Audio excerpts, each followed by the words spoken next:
പെൺപുലിയുണ്ട്, വരയംപുലിയുണ്ട്, ചെമ്പുലിയുണ്ട്, പുള്ളിപ്പുലിയുണ്ട്, അങ്ങനെ ഒരുപാട് പുലികളുണ്ട്. ഏതൊക്കെ പുലികളാണ് അടിപൊളിയായിട്ടുള്ളതെന്ന് നിങ്ങളിലേക്ക് എത്തിക്കാൻ ഇവിടെ മാതൃഭൂമി ന്യൂസ് സംഘവും ഫുൾ തയ്യാറാണ്. അപ്പൊ നമ്മുടെ ഒരു റിപ്പോർട്ടർ ഇതാ പുലിവാല് പിടിച്ച് നിൽപ്പുണ്ട്, അരുൺ അമൃതനാഥ്. അതെ, അരുൺ പിടിച്ച പുലിവാൽ എന്താണെന്ന് നമുക്ക് കാണാം അല്ലേ? അരുൺ നമുക്കൊപ്പം ചേരുന്നുണ്ട്. അരുൺ, എന്താണ് അരുൺ പിടിച്ച പുലിവാൽ? അരുൺ എവിടെയാണുള്ളത്?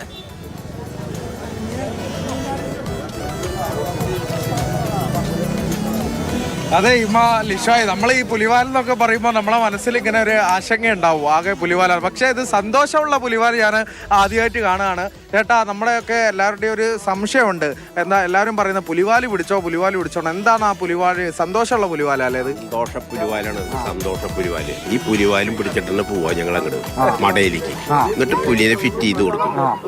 നാളെ അതിന്റെ ലഹളയാ. പിന്നെ ഉത്സവം ഇന്നോട്ട് ഒരാഴ്ച മുമ്പ് തുടങ്ങി, ഇന്ന് ഒന്നുകൂടി ഉഷാറായിട്ടുണ്ട് പുലിവാല്. അപ്പോൾ പ്രേക്ഷകർക്ക് എല്ലാവർക്കും മനസ്സിലായല്ലോ എന്താണ് ആ പുലിവാലെന്ന്. പുലി തുടക്കമാണ്, ഈ മഹോത്സവത്തിന്റെ തുടക്കമാണ് ഈ പുലിവാൽ എഴുന്നള്ളത്ത് എന്ന് പറയുന്നത്. ഇപ്പോൾ ഞങ്ങൾ ഇവിടെ വരുമ്പോൾ ഒക്കെ തൃശ്ശൂർ നഗരം എന്ത് ശാന്തമാണെന്ന് ഇങ്ങനെ ആലോചിക്കുകയാണ്. പക്ഷേ നാളെ വൈകുന്നേരം എന്തായിരിക്കും സ്ഥിതി?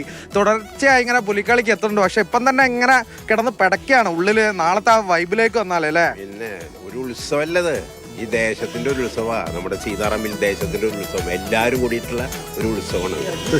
കുടുംബല്ലേ? അതെ, പരിക്കളി. ഇപ്പൊ ശാന്തതയൊക്കെ ഉണ്ട് നാട്ടിന്. അത് പുലി പതുങ്ങുന്ന പോലെയാ. നാളെ പുലി അങ്ങോട്ട് കുതിക്കും അല്ലേ? നമുക്ക് എന്തായാലും നിങ്ങളെ ഇങ്ങനെ കുറച്ചാളെ കണ്ടപ്പോൾ തന്നെ ഞാൻ ആദ്യം വിചാരിച്ചു ഇത് കുറച്ചാളുകളുള്ളൂ, പക്ഷെ ആവേശം നിങ്ങളെ സംസാരത്തിൽ തന്നെ കിട്ടും. ജസ്റ്റ് ആയിട്ടൊന്ന് ആർപ്പ് വിളിച്ചിട്ട് തുടങ്ങിയാലോ? എന്നാല് ആർപ്പോ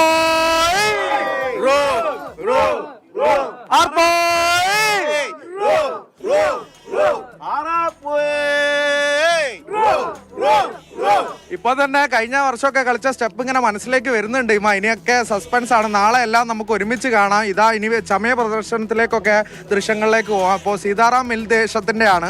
ഇപ്പോഴേ ആ വൈബ് ഇപ്പൊ കിട്ടി തുടങ്ങി. തൃശ്ശൂർ വന്ന് കാല് കുത്തിയപ്പോഴേക്കും ഷിജിൻ നരിപ്പറ്റിയും ജോം ടി കെ ഒക്കെ പറഞ്ഞ പോലെ തൃശ്ശൂർ അത്ര ശാന്തമൊന്നുമല്ല. അത് നാളെ കാണാം എന്നുള്ളത് തന്നെയാണ്.